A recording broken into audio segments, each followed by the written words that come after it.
C'est nous, Bachir. Et on les pardonnera. Je vais très bien, Bachir, parce que j'ai relu la charte de l'impérialisme. Ah. Et j'ai retrouvé, parce qu'on nous demandait ici un jour que, quelle est la source? Quelle est la source? Oui. Voilà. Alors Bachir est venu avec la source. La présente charte a été élaborée à Washington pendant la traite négrière. Ensuite, discrètement négociée à la conférence de Berlin en 1885, pendant que les puissances occidentales se partageaient l'Afrique.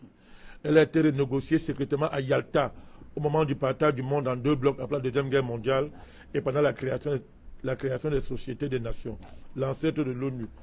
Bachir, la source de ce document, je vous le dis, c'est le musée de Tervuren. Tervuren, c'est en Belgique, je crois. Tervuren, c'est en Belgique. Donc nous donnons la source. Si vous allez là-bas, vous allez trouver l'original de ce document.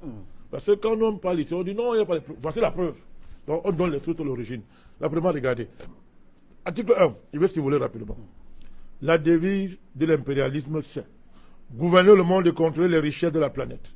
Notre politique est de diviser pour mieux régner, dominer, exploiter et piller pour remplir nos banques et faire d'elles les plus puissantes du monde. Article 2 de la charte. Aucun pays du tiers-monde ne constitue un État souverain et indépendant. Article 3. Tout pouvoir dans le tiers-monde émane de nous. Nous les exerçons par la pression sur les dirigeants qui ne sont que nos marionnettes. Aucun organe du tiers-monde ne peut s'en attribuer l'exercice. Tous les pays du tiers-monde sont divisibles et leurs frontières déplaçables selon notre volonté. Le respect de l'intégrité territoriale n'existe pas pour le tiers-monde. On va arrêter de la. Il y a combien d'articles à peu près? Non, je survole, appelez-vous. Tout pouvoir et gouvernement établi par nous est légal, légitime et démocratique. Article 6. Mais tout autre pouvoir ou gouvernement qui n'émane pas de nous est illégal, illégitime et dictatorial, quelle que soit sa forme et sa légitimité. Tout pouvoir qui oppose la moindre résistance à nos injonctions perd par le fait même sa légalité, sa légitimité et sa crédibilité. Il doit disparaître. Article 11. La liberté d'expression, la liberté d'association et les droits de l'homme n'ont de sens que dans le pays où les dirigeants s'opposent à notre volonté. J'ai écouté très bien. Article 17. Je saute.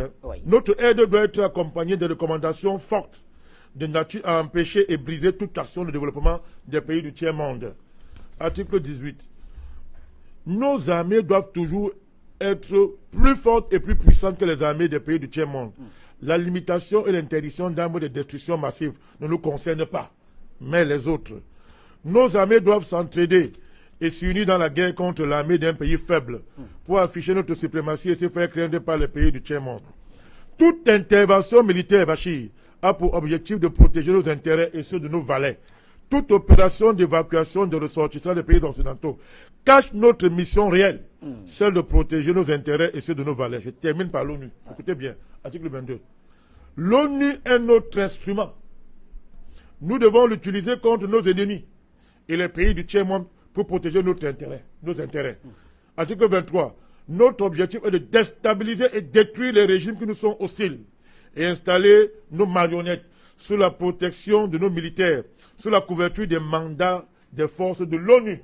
M. Bachir, dites bien, les résolutions de l'ONU sont des tests qui nous donnent le droit et les moyens de frapper, de tuer et de détruire les pays dont les dirigeants et les peuples qui refusent de se soumettre à nos injonctions sous la couverture des résolutions du Conseil de sécurité de l'ONU. Mon cher Bachir, je termine par là. Notre devoir, article 25, est de maintenir l'Afrique et d'autres pays du monde dans le sous-développement. Installer la misère, la division, les guerres, le chaos pour les dominer, les exploiter et les piller, ouvrez vos oreilles, à travers les missions des Nations Unies, mon cher Bachir. Notre règle d'or, article 26, est la liquidation physique des leaders et dirigeants nationalistes du tiers-monde. Alors, Bachir, je ne continue pas. Ouais. Charte de l'impérialisme. Je vous dis, on en a demandé, il n'y a pas la source. Tervuren se trouve le musée royal de l'Afrique centrale. Tervuren est une commune néerlandophone de Belgique, située en région flamande, dans la province du Brabant flamand. Tervuren, oui. On donne les sources, on donne le lieu. Très bien.